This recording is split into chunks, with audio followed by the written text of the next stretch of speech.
Olá, gente. Hoje vamos iniciar esse projeto maravilhoso em que eu fico assim, eu sou muito honrado de ter recebido o convite para poder participar dele, né? Me chamo Jorge Souza, meu nome é Ifá Chaquim, que foi um nome que me foi dado na iniciação que eu fiz em Ifá. E estamos aqui para apresentar, evidentemente, o Pod Ifá, com a nossa Yanifá Fato 1. Minha mãe, Aburaboia Boxixé. Oboato, Açore e Oriofon. Eu sou Gabriela, sou Omoifai Fabi, né? E estou aqui para também fazer essa troca junto com vocês e com nossa Iá, sua bênção, Iá, Oi, Aburaboie. abençoe. Oboato. E aí a gente vai começar aqui um pouco, né? Nossas perguntas. Como a senhora define, Iá, essa questão do chamado espiritual dentro da tradição de Ifá?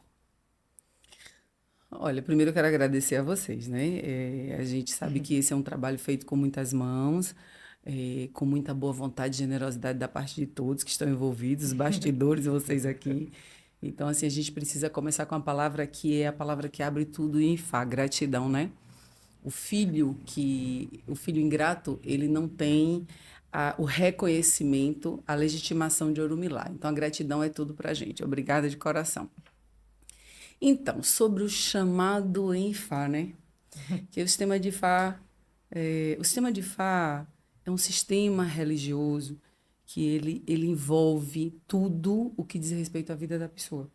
E a gente vai compreender isso nos caminhos sociais, familiares, emocionais, psicológicos, nas escolhas de vida. Então, como a gente recebe esse chamado? Não é? Não é que a gente acorda e fala, hoje eu quero ser de Ifá. Na verdade, esse momento de você sentir que você vai para Ifá, ele é um momento onde o Ori está recobrando. Olha que interessante, porque parece um paradoxo, mas não é. Porque, na verdade, é de forma inconsciente, relembrar de forma inconsciente o que ele escolheu, o que o Ori escolheu antes da reencarnação. Então, existe um momento antes da reencarnação que o espírito, dentro, claro, da nossa religião iorubá tradicional, onde o espírito ele se ajoelha perante o Olodumare. Esse momento é chamado Akunleya. Kunle, você está de joelhos. E ajoelhado, ele vai fazer os pactos, ele vai fazer o pedido de cumprimento de destinos aqui na Terra. Só que esse Ori, quando ele retorna, ele se esquece. Mas ele vai rememorizar quando ele tem vontades religiosas de seguir Fá. Ele vai acionar essa memória ancestral, digamos assim, no momento onde ele começa a ter sonhos. Isso pode ser uma manifestação através dos sonhos, através da intuição, através, inclusive, de uma dor emocional. Tem pessoas que começam a sentir vazios existenciais. Então, ele vai precisar desses preenchimentos e vai buscar ajuda com um sacerdote, com uma sacerdotisa em Fá. Então, tudo isso aí já é o Ori recobrando esse chamado. Então, o chamado ele vai acontecer para as pessoas que realmente precisam seguir Fá. Isso está no destino. Seguir esse sistema religioso, ser devoto de Orumilá, está no destino da pessoa. Então, ele vai acontecer de várias formas, manifestas, mas é porque está no destino da pessoa. É uma honra, né? É uma honra ouvir as palavras dela, não tem Com jeito. certeza. Eu tô me recordando aqui de uma certa vez, mãe, que uma amiga minha me relatou que ela teve um sonho e no sonho dela foi todo sobre esse processo, né, de iniciação em Fá. Imagina. Axé. Toda ritualista de Xefá. Uhum. E aí eu... Por que que eu tô fazendo essa introdução para poder falar isso, para poder fazer até uma pergunta para a senhora? Ela teve esse sonho. Inclusive, aí cheguei a comentar com a senhora sobre isso. A senhora falou, não, mande que ela entre em contato comigo pra gente conversar e tal.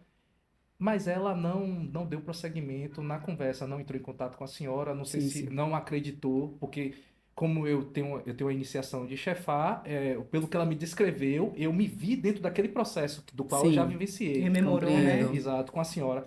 Aí eu fico imaginando como é esse chamado, mãe, em Fá, que leva uma pessoa a tornar-se filho de Fá. Bom, a partir desse processo que eu acabei de explicar, que ele é bem Sim. próximo, né? Que você está me perguntando. Então, a partir desse processo, quando ele vai a um jogo oracular, a resposta que chega, ele vai compreender como verdade. Vou colocar um termo assim, ele vai tomar posse, né? Daquela verdade, daquela voz, daquela palavra de Orumilá ali. E vai começar a seguir. A partir dali vão vir os ebós, de acordo com o Odu que veio responder aquela pessoa que veio buscar ajuda, ao consulente, digamos assim. Então, as coisas vão começar a acontecer, se é ebó, se é uma ritualística, se é uma iniciação, né? A partir dali, tudo é o Odu que vai trazer. Tudo é Axé, Ifá, né? Achei. axé. E eu tenho até uma questão a levantar sobre isso, assim, como dúvida mesmo, que eu imagino que muitas pessoas tenham essa dúvida, porque eu ouço muitas pessoas dizerem assim: ah, eu tenho medo de entrar no culto ao orixá, seja qualquer religião, ou de matriz africana, ou religião tradicional, com medo das obrigações, né? Necessariamente, uma pessoa que se inicia em Fá vira um sacerdote? Não, sacerdote não, porque tudo é importante dentro de Ifá, Sim, desde aquele que é só filho, até ao que se torna um sacerdote. sim. Fiz Itefá, já sou Babalaô, já sou Yanifá. Já posso seguir, eu sou sacerdote. Não, não é, gente. Existe um chamado. É, em Oturaaxé, Orumilá fala que você você deseja, o ser humano deseja a coroa, mas não quer carregar o peso no pescoço que ela traz. Então, em tudo na vida existe uma responsabilidade, não é? Em tudo. Você não pode querer fazer parte de uma religião. Isso, depois eu chego até o sacerdócio. Você não pode querer fazer parte de uma religião e querer tudo que for bom que ela pode te ofertar, mas você não quer ter nenhuma responsabilidade. É como você ter um filho. Você está louco por um filho, você quer aqueles momentos de prazer que a criança lhe traz, mas você sabe que precisa, vai ficar gripado, tem que levar no médico, tem que cuidar. Tudo na vida é responsabilidade. A gente tem responsabilidade, disciplina com o nosso corpo. Você não precisa tomar Perfeito. banho todo dia?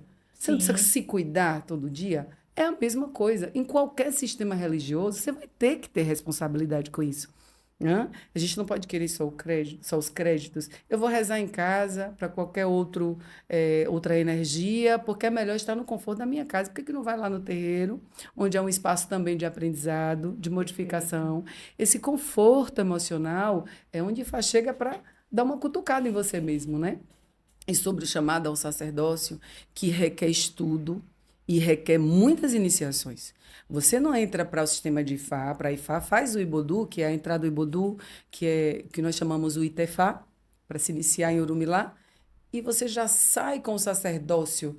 Não tem como, você precisa de outras iniciações, até porque aquele Odu, ele vai trazer o seu orixá principal, o seu orixá regente, ele vai lhe trazer os orixás afiliados ao Odu que precisam de cultos, e Ifá, inclusive, pode trazer, através do Itefá, a indicação de que você precisa de iniciação em outros orixás que vão servir como mola propulsora para alcançar as coisas que você precisa aqui para cumprir o seu destino na Terra.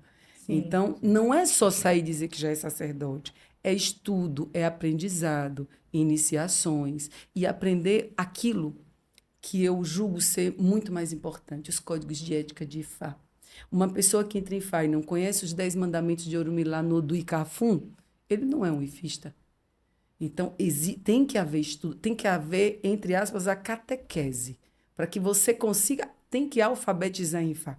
A Perfeito, gente Yas. começa engateando, é uma criança. Então tem que aprender para depois, se tiver aquele Odu trouxer a fala de Fá que a pessoa é sacerdote, precisa seguir o sacerdócio, está habilitado, receber as outorgas, inclusive de seu mestre, vai ter que passar por supervisão a vida inteira. Eu, por exemplo, tenho quase 12 anos de supervisão, onde vocês viram que eu estava aqui e o meu Sim, supervisor estava me acompanhando da Nigéria.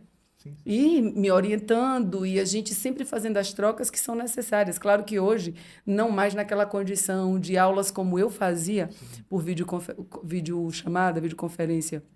Mas hoje a gente já faz uma troca muito mais amadurecida, lógico, né? Então, é mais ou menos assim, Fabi. Sim, também até pelo respeito que a senhora foi adquirindo com o tempo, né? Porque assim, Sim. eu imagino que essa história da senhora, e inclusive a senhora já falou, eu gostaria também que a senhora falasse também com as pessoas que estão nos ouvindo, né? E Que a nos história- assistindo. E nos assistindo, verdade. É. Que essa história da senhora foi uma trajetória que eu julgo assim ser uma trajetória muito bonita, né? Que a senhora não começou no axé Perfeitamente. há 13 anos, quando se iniciou em Fá. A Que senhora, já é muito que tempo, também já é vamos muito, combinar. que é muito tempo. Mas a senhora tem uma trajetória também muito bonita no axé, né? Antes mesmo de se desbravar pela poesia de Fá Orumilá. Então eu gostaria que, se possível, a senhora pudesse falar um pouco assim mesmo da trajetória da senhora, desde o período ali da adolescência, quando a senhora recebe o chamado para o axé. Assim, a minha história, ela é... Eu já Para falei deixar para a senhora vocês. desconcertada, Eu né? já falei para vocês. Perdão, Iá, Eu perdão. quero que Orumilá ele assuma o papel principal aqui, assim, São tantas enfim. outorgas. É Mas porque o rosto é armadilha. Tão jovem. pois é, então, assim, A goma, mas é porque eu acho muito obrigada. bonito. Eu acho muito Obrigada, meu bonito filho. falar dessa trajetória. Eu acho importante, Eu acho entendo importante. esse encantamento por ir a partir do que eu trago, né, assim, e eu agradeço isso. Então, assim, eu comecei a espiritualidade sem nem saber o que era orixá. Eu não venho de uma família por exemplo, que fez o Ixexê, que nós chamamos, né? Que me trouxe uma herança ancestral. Eu sou filha de Babalaô, de Anifá ou de uma Ialorixá e eu recebi isso. Não foi assim a minha história. Eu nasci, todos sabem, no sertão da Bahia, numa cidade que na época não era nem cidade, era um povoado, né? E assim, aos 13 anos, eu tive um contato com uma energia chamada Canjira. E eu tenho que falar o nome dele, porque esse caboclo, que é chamado assim, na verdade é o espírito de um índio, que me acompanha desde os meus 13 anos. E foi onde tudo Grande. começou, porque eu não sabia o que era aquela manifestação, nem mesmo a minha família. E a partir dali, com essas aberturas mediúnicas, foi que eu adentrei a todo esse universo. Fui embora para Salvador para estudar. Foi quando eu encontrei o Calebocum, através a minha saudosa Ialorixá Estelita Lima Calmon. Eu preciso também falar dela, porque eu tenho que honrá-la o resto da minha vida. E nela eu encontrei todo o apoio. Jogo de búzio, e ali veio a indicação de que eu seguiria um caminho muito longo dentro do orixá. Já me foi dito, desde muito cedo, que eu seguiria um caminho sacerdotal, mesmo antes de fazer o meu orixá. Mas eu acho que naquela época, ou talvez até com o entendimento que eu tinha sobre a religião, eu não compreendi o que era isso, A sabe? grandiosidade, né? Ser Ialorixá, eu não pensava sobre isso, porque a gente não tinha essa vaidade naquela época. Porque o axé, antigamente, né, o candomblé da minha mãe, muito rígido, muito orientador, maravilhoso, norteador, mas muito rígido, muito respeitoso. Então, a gente não tinha essa ousadia nem de perguntar muita coisa, né? O que ela dizia estava santificado e tomado posse. E estava tudo certo, e está tudo bem. Então, assim, aí eu fui seguindo, mas a minha mãe já estava muito velha, me entregou assim, convidou o pai aí de Oxaguian do Pelão de Prata para fazer o meu orixá, e assim foi feito, né? Isso num breve relato, para que não se estenda muito sobre mim. Sim. E foi quando eu me iniciei para o Orixá Oiá, no Pelão de Prata, e foi lá que eu cumpri todas as minhas obrigações, né, as ritualísticas necessárias para o tempo de santo que eu tinha, concluindo, inclusive, chegando até o cargo de alorixá, recebendo a outorga, recebendo os meus orixás, abrindo a minha casa de axé aqui em Feira de Santana, recebendo o axé das mãos do meu pai aí, porque ele veio até Feira de Santana para me entregar esse axé, que é o mesmo axé da casa dele, o axé Bambochê. E, enfim, daí comecei a trajetória como Ialorixá. O que é que, às vezes, eu faço questão até de dizer isso sem você me perguntar, porque as pessoas podem dizer, mas o candomblé é menor, melhor, pior, porque... Não, eu não saí. A minha água é o candomblé. Eu louvo todos os que vieram antes de mim, os meus mais velhos, a minha mãe e meu pai. Eu os respeito muito e eu continuo seguindo com todo o respeito a tudo que eu recebi. Mas eu fui buscar a Orumilá porque estava no meu destino. A forma como tudo aconteceu, meu Ori foi buscar aquilo que ele tinha pactuado lá, né? Então, assim, depois do meu Itefá na Nigéria, eu fiz Itefá numa cidade chamada Ido, pertinho de um povoado, um compound que fica perto de Ibadan. Ele disse, após meu Itefá, a iniciação em Ifá, as divinações que vinham após cerimônia diziam: Você já conhecia Ifá no céu. Você voltou para servir Ifá, para servir a humanidade através de Ifá. Você voltou para ser mãe da humanidade. Então foi essa pactuação que o Meori tinha feito.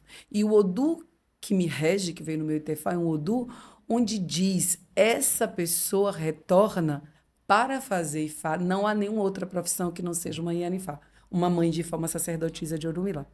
Então, a minha vida foi assim. Eu não lembro de nenhuma outro momento da minha vida que não tenha sido pregando em nome do sagrado, que não tenha sido valorizando os nossos ancestrais, os orixás, lidando com essas energias e de uma forma muito apaixonada, não romantizada, mas apaixonada por toda a ideia dessa humanização de Deus. Porque a nossa religião, ela traz Deus, o Todo-Poderoso, o Olodumare, para perto de nós. A gente tem a sensação de acolhimento. Nós somos filhos dele. Por quê? Porque o nosso Deus fala com a gente através da consciência que é Ifá e que Orumilá, como grande orixá sábio, vai fazer as interpretações e nos dar os recados através do grande comunicador que é Xodara. Então, isso para mim é fantástico. Eu me sinto filha dele. Então, eu não vivo com medo de um Deus que é punitivo, que me aponta o dedo em todos os momentos, inserindo em mim aquilo que foi o motivo para dominar muitos povos numa certa época antes, né? Que é a culpa. Porque é a partir da culpa que você escraviza, é a partir da culpa que você tem que pagar alguma coisa. Então, a sensação de débito é eterna. Eu devo eternamente a este Deus. Então, eu pago com dinheiro, eu pago com a minha vida, eu pago com as flagelações corporais. Então, essa religião, ela me liberta, ela me libertava de tudo isso. E para mim era fantástico. Então, assim, é mais ou menos esse processo. Aulas. E a gente fica assim hipnotizado, né? Tanto na nossa, trazendo aqui um Obrigado, pouco da Fábio. nossa Obrigado. vivência do templo, é muito legal assim esse espaço para poder outras pessoas conseguirem, né, adentrar um pouquinho do que a gente escuta lá, enfim, de ver como ela coloca as coisas. Sua bênção, Achei. Iá. Oiá, oiá, abençoe a gente. Eu queria aqui também fazer uma outra pergunta. Quais elementos não podem faltar assim na construção de uma jornada espiritual íntegra? Indubitavelmente a ética. E assim, esse é um fator muito preocupante, que eu acho que a gente vai adentrar isso de uma forma mais profunda lá Sim, adiante, que é a ancestralidade, né? Eu tenho uma sim, preocupação muito grande com o ser social, e vocês sabem disso, né? Sim, sim. Então, é a moral e a ética. E eu não estou falando da moral num sentido que o seu oposto é a imoralidade, né? Ou a amoralidade. Eu estou falando de questões que se ligam à preocupação que você precisa ter com o outro. Porque eu acho que está tendo uma fragmentação muito grande em relação a um desequilíbrio muito grande em relação a como eu me porto para o outro, como eu me porto dentro da minha família, como eu estou me portando comigo. Qual é o nível de respeito que eu tenho, inclusive, comigo mesmo? Então, assim, antes de qualquer coisa, conhecer o que é ética. É, também tem que ter disciplina. Sem disciplina não se faz nada da vida da gente. Muito menos perfeito. seguir uma religião onde ela vai te olhar pelo avesso. E onde ela vai fazer com que você também se enxergue, inclusive com seus defeitos, com as questões que você precisa de mudança. E aí eu posso adentrar numa frase que eu amo: Exu é o caos que precede a ordem. Então, essa religião, esse sistema de Ifá, que comporta a presença de Exu, ela vai te bagunçar, que é para te colocar, quando você estiver necessitando disso, que é para te colocar no caminho que você tem que seguir. Porque se não bagunça, você não para arrumar as coisas da forma onde ela tem que ser. Então, pegar aqueles livros da estante, jogar todos no chão, para você começar em ordem alfabética, Sim, Sim, entendeu? sim. Então, é mais ou menos botar tudo assim. no lugar, né? Exatamente. Parece que sempre. Disciplina. Ô, mãe, perdão. Parece que Não. sempre há um processo de desconforto, né? Parece que eu Sim, entendo assim, às vezes, né? Com essa trajetória que eu tenho até então, de que parece que naquele momento que eu estou mais confortável, surge-se o desconforto. Entendeu? Porque é justamente para não me deixar estagnar naquilo que eu Perfeito. entendo que eu já tenha chegado numa moral ilibada, não. Aí Exato. se sacode assim, É porque né, Processo mano? evolutivo, eu né? desconfio muito de quem sorri o tempo inteiro, sabe? Eu desconfio muito e aceito pouco alegria permanente. Eu acho que os estados de tristeza e de diálogos interiores, eles são importantes. Porque quem ri o tempo todo está num processo de idiotia. Eu acredito que isso é um tipo de doença Exatamente. psicológica. A capacidade de refletir, a capacidade de estar triste, a capacidade de se ofender, inclusive com qualquer coisa que você tenha feito e tenha machucado até você mesmo. Então, assim, não a culpa, mas o arrependimento, onde você compreende o erro e reconstrói a partir dali, sem cometer os mesmos. Hã? Então, eu acho que é exatamente isso. É você ter que sair dessa zona de conforto, que tá tudo bem o tempo todo. Não, não tá tudo bem o tempo todo. Nem tá tudo bem o tempo todo lá fora, nem ao redor da gente. Então, é essa capacidade que o sistema de Fá ele tem, que é o que me cabe falar. Talvez as outras religiões de matrizes africanas, elas também caminham nessa mesma proposta. Mas quando eu me referencio aqui o tempo inteiro para o sistema de Fá, porque é o que eu tenho propriedade para falar, é o que me cabe falar aqui, Perfeito. tá? E eu não estou em nenhum momento dizendo que as outras religiões elas não caminham junto, né? De matrizes africanas, religiões afro-brasileiras, nós caminhamos juntos. Não há apartheid religioso. Isso é feito entre os humanos aqui. Que faz se contrapõe ao candomblé. Inclusive, é uma pauta que a gente precisa estar falando o tempo inteiro. A gente precisa trazer isso vai trazer aqui. isso, com certeza. Porque o Ifá ele não está indo de encontro ao candomblé ou vice-versa. Nós agregamos valor. Porque o Orumilá é um orixá, não é verdade? Então, é retirar realmente dessa zona de conforto. Ah, tá tudo bem, mas será que tá tudo bem mesmo? Será que é isso que o seu Ori está satisfeito? Você está bem com conforto, mas será que o seu Ori ele não quer seguir o seu verdadeiro destino porque ele pactuou lá? Então, vamos embora bagunçar, Exu? Vamos fazer essa bagunça aqui? Boas Para poder a gente bagunças. colocar... Porque é na dor que você vai se virar para fazer a dor parar, não é? Perfeita. Não é verdade? Sim. É exatamente sobre isso. Eu fico rememorando assim minha trajetória. Foram muitos desconfortos para poder, né, chegar realmente a IFA e tudo mais. E agradeço muito a senhora por isso, por colocar IFA na nossa vida, Achei.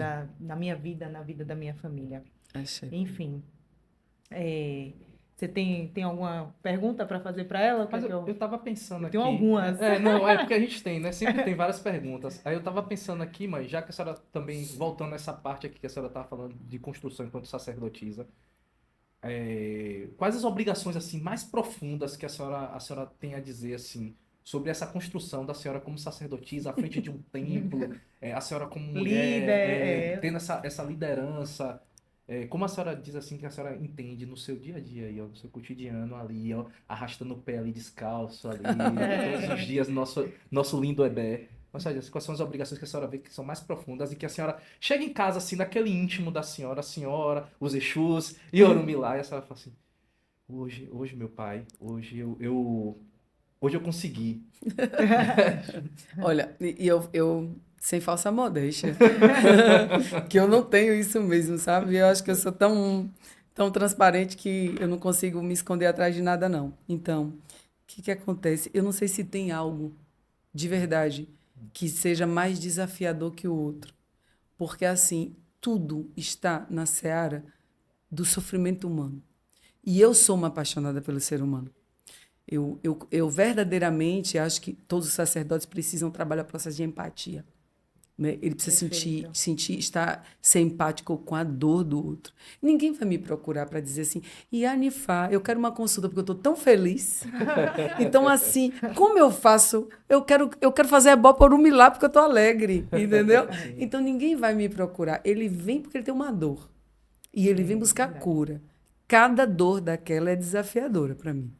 Né? Desde fazer a pessoa, inclusive, acho que tem algumas questões que elas são mais desafiadoras. Por exemplo, fazer o outro entender que os orixás não são empregados de ninguém. Sua bênção. Sua bênção. Olha, abençoe. Porque quando alguém procura, existe uma ritualística que ela vai ser indicada para resolver o problema. Aquela ritualística tem exigência de materiais e tem o tempo do sacerdote, ela é cobrada. Existe um valor cobrado, né? Porque se cobra, não se está vendendo. Não há dinheiro que pague uma iniciação. Não há dinheiro que pague um ebó, que tira uma doença da sua vida, que desvia uma morte prematura, que te alerta que você não pode fazer aquela viagem porque você pode ter um acidente no caminho, portanto você precisa alimentar aquele irumolé, ou eborá, ou aquela energia, ou seja, o que for, o ancestral, né? Então, assim, sair dessa condição que está sendo imposta e é mercadológica dentro do sistema de Ifá. Não é porque eu pago o ebó que o orixá é obrigado a me trazer aquilo que eu estou pedindo no momento da minha reza. O orixá, ele vai te trazer aquilo que for bom para você. Você pode fazer, sim, 10 pedidos ali. E você pode estar ofertando aquilo que você acha que é muito bom para o orixá. Ele não vai te trazer o que você está pedindo se aquilo não for importante para a sua vida. Porque o orixá, ele não trabalha com superficialidades, com futilidades. Eu quero um carro. Certo. Ogum me deu um carro. Mas se Ogum vê que você vai ter um acidente, ele não vai te trazer o carro. Entendeu? E isso é uma grande dádiva na sua vida, mas tem gente que não vai entender. Ah, o ebó não funcionou porque ele não me trouxe o carro. Mas talvez naquele dia que você ia fazer uma viagem naquele carro, ele não deixou você fazer. Então ele te tirou um acidente do caminho. Não é mais importante do que ter um carro e o carro ceifar a sua própria vida? Então, assim, essa mudança na mentalidade, tentar fazer a pessoa entender que quando eu recebo, por exemplo, a mensagem, quanto a senhora cobra para fazer aquele orixá? Eu digo, mas o orixá não está na prateleira? Né? Não estou vendendo orixá. Eu não sou uma mercadora de ebós ou de orixás ou de iniciações. Né? Eu trabalho o Corumilá para a cura das dores humanas. Né? Conseguindo prosperidade ou evoluindo em outro sentido. Sentido moral também. Então, fazer esse trabalho, não sei se eu posso falar pedagógico, mas fazer esse trabalho de desconstrução dessa ideia de que a gente paga para receber e que o orixá é obrigado a te dar o trabalho, proteger sua mãe, seu pai, sua filha, todo mundo ao mesmo tempo, dinheiro, sucesso, prosperidade. Como é isso mesmo? Será que isso não é uma cópia do processo da escravidão, do colonizador lá? Será que isso não é uma reprodução? Então, vai escravizar o orixá agora? Não. Então, pera lá. Não é assim. Então, nem tudo que me vem eu aceito fazer. Porque eu acho que eu tenho a custódia daqueles orixás comigo e eu preciso estar à frente deles também para defendê-los de mentalidades tacanhas como essas que me chegam. E isso aí está englobado dentro daquilo que a senhora falou anteriormente, que é a questão da ética, né? Sim. Isso aí está Então, fechado com a pronto, ética. talvez esse seja o meu maior desafio. Sim. E uma coisa que eu lembrei assim perfeitamente que ela sempre fala e é muito atrelado a isso é sobre a urgência das pessoas e sabiamente ela fala sempre assim: vai tudo dentro do ebó, menos o relógio. Menos o relógio. Eu digo isso. Porque às vezes a pessoa tá ali realmente com uma urgência muito grande por dentro, naquele processo ali de querer para ontem, Sim, porque sim, fez sim. o ebó, tem que ter aquela resposta positiva em uma semana, 2, 3, e pode ser daqui a... Enfim, orixá que sabe o tempo, né? Minha mãe de amiga? santa, ela dizia, ebó caminha. Ebó vai caminhando, entendeu? Então pode não ser, pode ter gente, isso é muito do que está no seu destino, isso é muito do ori da pessoa receber o axé, né? Isso é Sim. muito dessas energias todas que estão envolvidas. Cada um com seu destino, cada um com a sua individualidade energética, inclusive, para recebimento de axé, desprendido no momento das ritualísticas. Então, assim, pode ser com 2 dias, pode ser 7, pode ser 2 meses. Então, exatamente isso. Dentro do ebó vai entrar todos os elementos, menos o relógio. E eu sou perfeito. suspeito de falar porque já aconteceu isso comigo, né? Eu fiz uma consulta com minha mãe tinha me dado uma orientação e uma recomendação, Sim. e não demorou muito tempo para que aquilo que foi revelado ali na Sim. consulta com minha mãe acontecesse, né? Não, Você estava em Irê, né? Você recebeu axé. e aconteceu, e aí a gente, evidentemente, que tinha também toda uma coisa que tinha que ser feita ali, e nós fizemos, né? E Sim, graças a Deus, perfeito. Axé. do Mário, deu tudo certo, né? Axé. Achei. Maravilha. Eu tenho uma pergunta, assim, Iá. acho que profunda, com relação a Ifá, nosso pai Orumilá, qual foi o ensinamento que mudou sua forma de viver? Olha aí, o verso 256 256 foi Odus. isso que eu pensei. Então, assim, escolher em 256 56? caminhos e dentro ali tantos Odus, tanta informação, mensagem, né? Que mudou a minha forma. De viver que tocou assim profundamente, que mudou a rota das Ah, coisas. que mudou, pronto. Eu sou uma mulher de Ançã, né? Axé, sua bênção. Graças a Deus. Graças a Deus. É. Mas Ogum me rege em Ifá. Então, eu também sou filha de Ogum. Ogum vem no meu Itefá, eu sou filha de Ogum. Então, para mim, eu tenho urgências em realizações. Eu gosto de trabalho. Se deixar, eu trabalho 24 horas. Eu adoro trabalhar. Mas eu não tenho paciência para o tempo do outro. Então, em Obeiono, Obeogundá, Ifá fala Suruni Babaioa. A paciência é o pai do caráter. Então, estudando esse Odu, Orumilá me fez entender o poder da paciência. Que às vezes tudo não vai acontecer do tempo que eu estou esperando. Nem tudo vai ser da forma como eu gostaria, mas vai ser da forma como Orumilá sabe que vai ser melhor para mim. E tudo isso é paciência. Então, esse Odu, ele me ensinou essa grande força que é a paciência. Às vezes a gente pensa que, não, eu sou paciente porque eu estou na fila ali há 2 horas e eu não reclamei. Não é sobre isso, né? É sobre toda a nossa vida, é sobre o nosso amadurecimento. Às vezes a gente precisa ter a paciência com a gente. A paciência de que a gente está repetindo os nossos erros. E assim, poxa, será que eu não vou mudar? Paciência com você. Se acolha, você vai mudar, vai melhorar. Então, a paciência, ela precede a esperança. Ela precede o verbo esperançar, como eu falo. Com paciência, você persevera. E quem persevera lá, indubitavelmente vai vencer. Axé. Então, a paciência Axé. me leva à vitória. Mais ou menos Suruni assim. Babaiuá. É isso aí. É isso. E assim, tem algum momento, Iá, da sua trajetória que a senhora nunca esquece algo assim muito marcante? Eu tenho muitas vivências em África, todos sabem Sim, disso, assim, lá onde tudo eu aprendi, tudo não, né? Aprendi muita coisa também aqui no Brasil, mas a África me compôs. Eu sou hoje, tudo que eu sou, como Ianifá, vem do berço africano, em terras africanas. Eu vivi lá, eu aprendi, as minhas iniciações vieram da terra de lá, né, africana.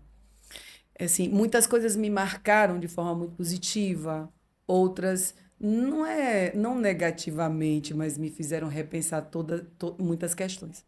sim. Mas teve algo que me marcou muito. Eu estava em Oxobô, no estado de Oxum. Eu pensei só em. Eu tava aqui pensando, oh, mãe, perdão, quase eu interrompi, acabei interrompendo aqui. Eu tava pensando em Oxobô aqui, que a senhora Achei. sempre conta uma coisa De linda lá, daquele né? Incrível, lugar. né? Pois é, eu fiz Oxum e Oxobô, né? Eu tenho uma relação com aquela terra, eu acho Oxobô linda.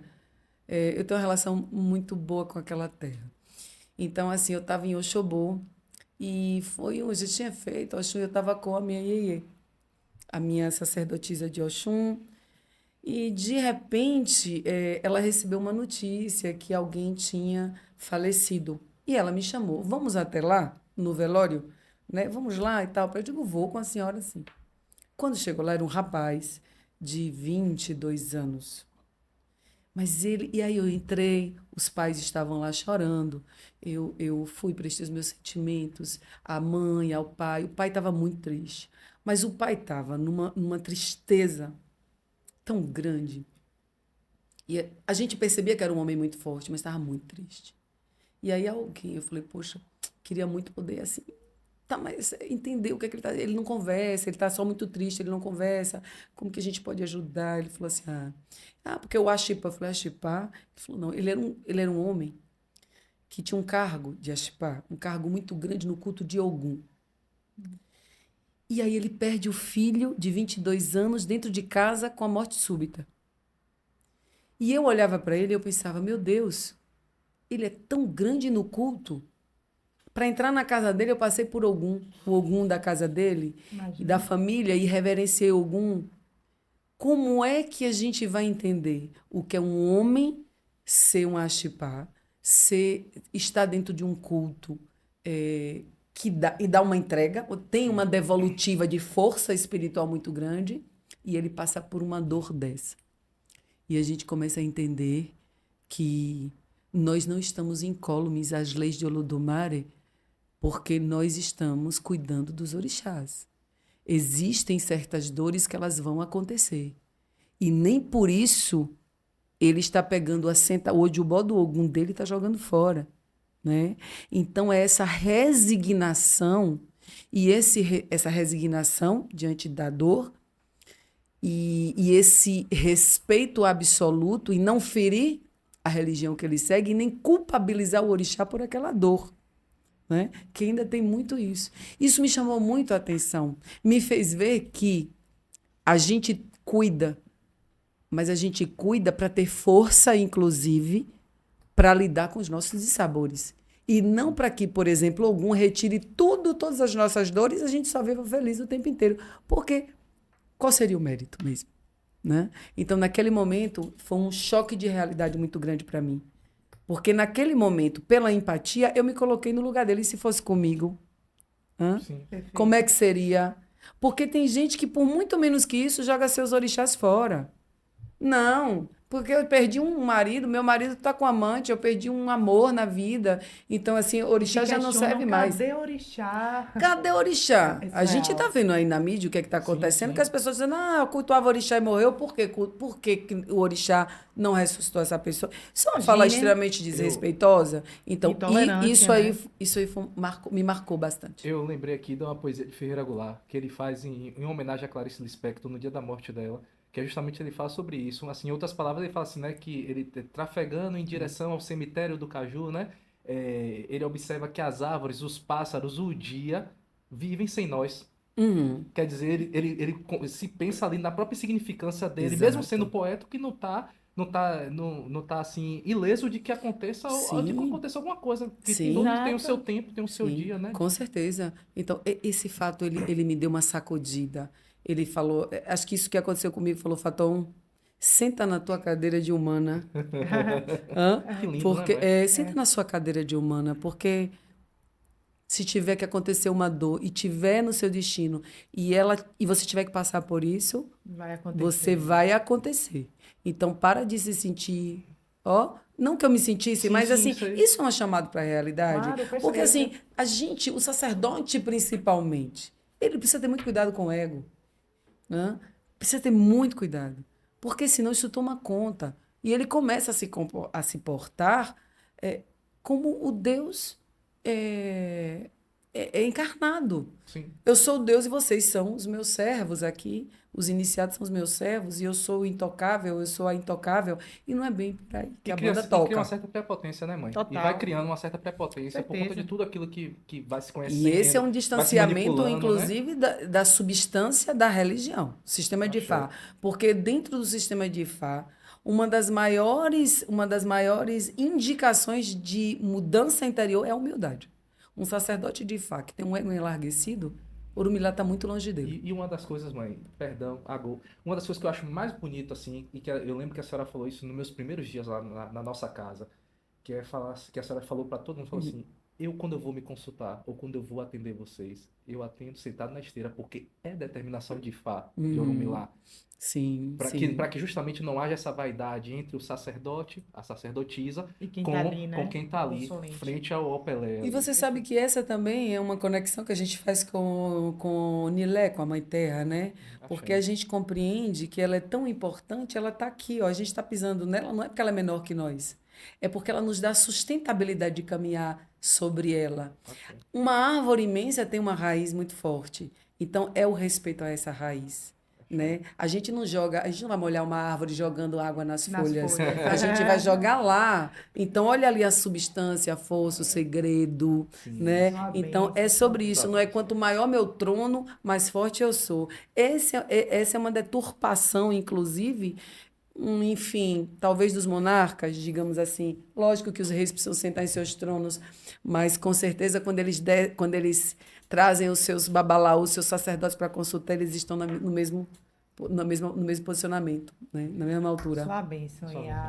É uma pena que a gente está chegando no final É, desse primeiro encontro. Eu queria agradecer imensamente a senhora por, Imagina. por dar pela essa oportunidade, generosidade, essa né? Pela generosidade, né? é. Da partilha, da trajetória, do seu tempo, Essa né? fala sempre apaixonante. Sempre Eu sou sempre hipnotizadora. Ah, E por mim, posso falar, e acredito pelo meu irmão também. com E se certeza. não for, vai ser. É uma grande honra. Sim, com A gente certeza. está aqui Obrigada, nesse Sérgio. projeto, enfim, partilhando aqui desse momento.